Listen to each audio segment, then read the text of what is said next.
안녕하세요. 착한 변호사 황은영입니다. 오늘은 이화영 경기 전 부지사가 국민참여재판, 배심재판을 받은 사건에 대해서 설명을 드리겠습니다.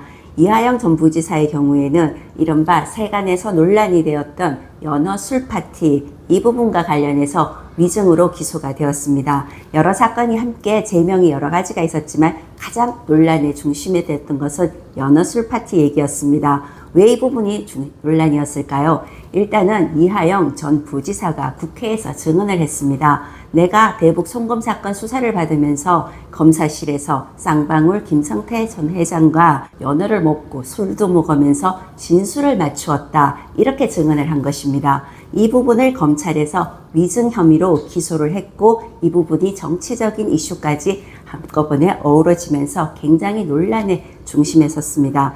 이 사건이 기소가 되면서 이화영 전 부지사는 국민참여재판을 신청했습니다. 사실은 판사보다는 어떤 사실인정 면에서는 배심원들, 국민 배심원의 의견, 평의를 받겠다 이런 결심하에서 신청을 했는데 그런데 재판 결과는 이화영 부지사의 손을 들어준 것이 아니라 검찰의 손을 들어줬습니다. 왜 그런 내용이었을까요? 일단은 배심원들 7명 중에서 4명은 유죄다 이렇게 의견을 말했고 3명은 무죄라고 얘기를 했는데 사실은 좀 치열하게 나눠진 면은 있습니다. 어떤 점이 쟁점이 되었을까요?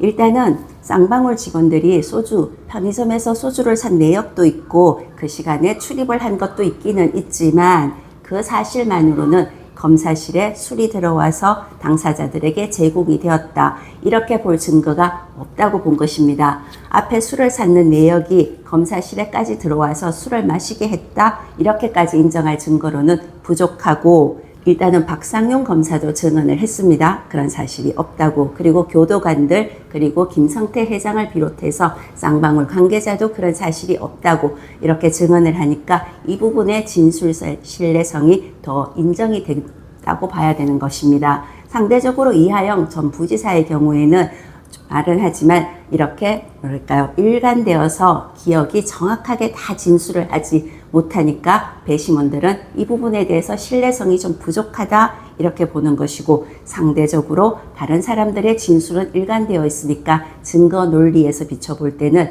이화영 전 부지사의 진술보다는 관계자들, 증인들의 증언을 더 신뢰하게 돼서 이런 결론이 나왔다고 보여집니다. 자, 이렇게 되니까 그러면 박상용 검사는 이런 문제로 징계도 받고 여러 가지 불이익을 받고 있는데 어쨌든 징계 관련한 소송을 하겠다고도 박상용 검사는 밝히고 있기 때문에 박상용 검사의 입장에서도 좀 힘을 받게는 되었습니다.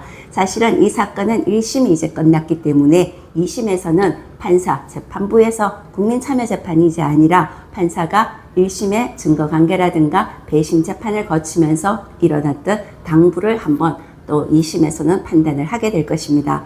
2심 재판 결과가 어떻게 나올지 주목을 하지만 사실은 1심 판결을 존중한다는 일반적인 항소심 구조상 이것이 번복될 가능성은 좀 낮아 보이기도 합니다.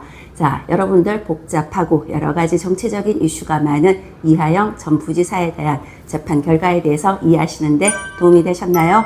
도움이 되셨다면 구독과 좋아요 부탁드립니다. 감사합니다.